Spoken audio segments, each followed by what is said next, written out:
The most obvious difference between Half-Life 2 Done Quicker and Dwarmov is that we use an out-of-bounds glitch to skip the majority of the game. That's called clipping, and we use two types of clipping. The first way it works is you have to be stuck inside of an object or a wall, crouch, then save, and then load that save. Gradually, the player ascends through the ceiling the more times you save and load your game. Clipping pretty much requires you be stuck inside of an object to pull it off. So the easiest method of getting stuck that we found was by using a glitch we discovered a quarter way through the game called J-Clip. J-Clip is interesting because you have to enable it before you can clip with props. To enable it, you have to fully crouch in and level, save, and then load that save. This makes all the surrounding props you can pick up a sort of physically transparent state of existence. In other words, this means after enabling the glitch, the upper half portion of the player model can no longer collide with that prop, so you sort of phase in and out of it flawlessly. This makes the game recognize that you're stuck inside of an object. Once we have ourselves stuck, we use a J-clipped auto hotkey script that ducks very quickly and then saves and loads for us. Upon completing the load, the player ascends slightly a few units. The more we save and load, the higher the player goes within a certain limit. Eventually, if we're close enough to a ceiling, we can go straight through it, because clipping seamlessly teleports us directly vertically rather than a slow transition with normal player movement.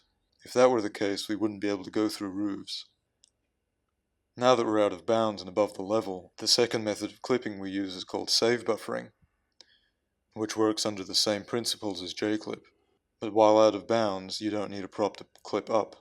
You can easily ascend using an in-game script through empty out-of-bounds space. The script that we use contains an unpause command followed by a certain amount of waits, followed by a save command, then a load command, then another pause command.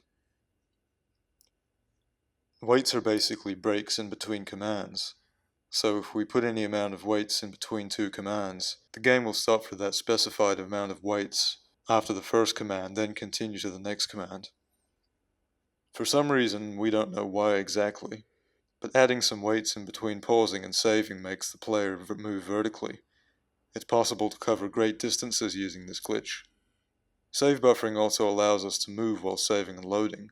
If we hold any of the directional keys before using the script, the player will fall a short amount of time in the direction we press during the wait period in between pausing and saving, which is why we can reposition ourselves with needed out of bounds. Adding more weights to the scripts allow us to move at a more shallow angle. For example, in the scrapyard we use 35 weights to move at a rough 40-degree angle, to ascend at a rough 40-degree angle, and clip through the bottom of the level into the next level load trigger. We can save buffer back in bounds by save buffering through the bottom of a map so that we clip up through the floor and back into bounds. But why does this look so smooth in the video?